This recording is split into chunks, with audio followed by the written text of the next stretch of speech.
Hello, welcome to my another കുട്ടി vlog. അപ്പൊ അങ്ങനെ അമ്പലത്തിൽ പോകാനായിട്ട് റെഡിയായി. സോ ഞങ്ങൾ എല്ലാവരും കൂടെയാണ് അമ്പലത്തിൽ പോകുന്നത്. ചെങ്ങന്നൂർ അമ്പലങ്ങളിലാണ് പോകുന്നത്. അപ്പൊ ഈ ഫസ്റ്റ് അമ്പലത്തിൽ കുറച്ച് വീഡിയോസ് ഞാൻ എടുത്തിരുന്നു.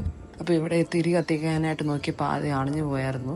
അത് കഴിഞ്ഞിട്ട് പിന്നെ ഞങ്ങൾ ഡിന്നർ കഴിക്കാനായിട്ട് പോയി. ഇവിടുത്തെ തന്നെ ഒരു ആര്യാസ് റെസ്റ്റോറൻറ്റിലായിരുന്നു കഴിക്കാൻ പോയത്. പിന്നെ ഞങ്ങൾക്ക് അമ്പലത്തിൽ മുല്ലപ്പൊക്കെ തന്നായിരുന്നു. പിന്നെ ആര്യാസ് റെസ്റ്റോറൻറ്റിൽ കയറി ഫസ്റ്റ് ചായ തന്നെയാണ് ഓർഡർ ചെയ്തത്. അപ്പൊ ഞാൻ ക്യാമറയിൽ പെട്ടെന്ന് എൻ്റെ ഹെയർ നോക്കിയപ്പോൾ രണ്ട് സൈഡിൽ ഇങ്ങനെ പൊന്തിക്കുന്നുണ്ടായിരുന്നു. ഞാൻ ചായ ആറിക്കാൻ നോക്കിയിട്ട് പറ്റുന്നുണ്ടായിരുന്നില്ല, കൈ കൊള്ളുന്നുണ്ടായിരുന്നു. ഇപ്പം ഞാൻ കണ്ണൻ ആറിച്ച് തന്നു. ഇപ്പം കുറച്ച് കഴിഞ്ഞിട്ട് ഞാനും ചെയ്തു അത്.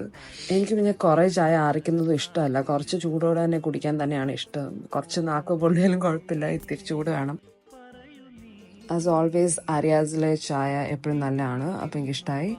അത് കഴിഞ്ഞിട്ട് പിന്നെ ഞങ്ങൾ മസാല ദോശയാണ് ഓർഡർ ചെയ്തത്. അപ്പം അങ്ങനെ ഞാൻ മസാല ദോശ കഴിക്കുന്നു. സോ അത്രയേ ഉള്ളൂ. എല്ലാവർക്കും ഈ കുട്ടികളൊക്കെ ഇഷ്ടമായെന്ന് വിചാരിക്കുന്നു. ബൈ.